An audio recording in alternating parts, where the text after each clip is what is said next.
I don't hear anything, and something's moving in erratic ways. It's in the shape of a jelly bean, but the interior was like plasma. It was just going like this, you know. Chris Frederick has been a teacher for over 2 decades, and he currently works for a metro area school district. He showed us this video from January 25th. He's in his driveway off Northwest 21st in the Gatewood district. He said it all started that night when his wife wanted to go to Brahms, so they walked out to their car. But after a few minutes, neighbors were calling each other. He started calling neighbors, and before long we were all standing out in the street and had our phones out. Chris has been a drone pilot for about 10 years. He started working with them when he and his wife were realtors in Ardmore several years ago. He fired it up and attempted to fly his drone to get a better look at the object. The sky at night, you have to have aviation lights or it's not legal. But strange things started happening.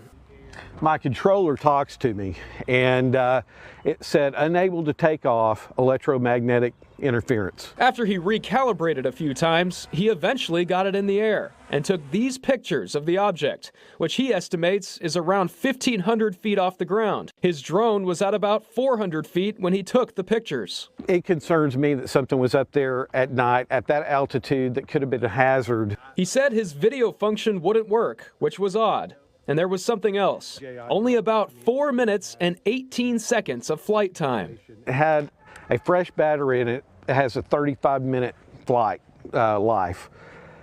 And as soon as I took those 3 pics, my controller said a low battery, return to home.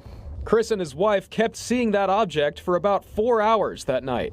We showed his pictures and videos to experts at OU for a second opinion. What it is, I don't know, right? But I think I would approach this question as what is it likely to be, right? So that's where I'm coming from. Professor Killick teaches astrophysics and cosmology at the university. From the Plaza District, it's south of them because we can see the Orion constellation in the background, so we know their point of view. He acknowledged the object looks strange, but ultimately, it's likely it's just another drone in the sky. I could see a red streak. Now, I don't know if it's because, I could imagine if it's a long exposure.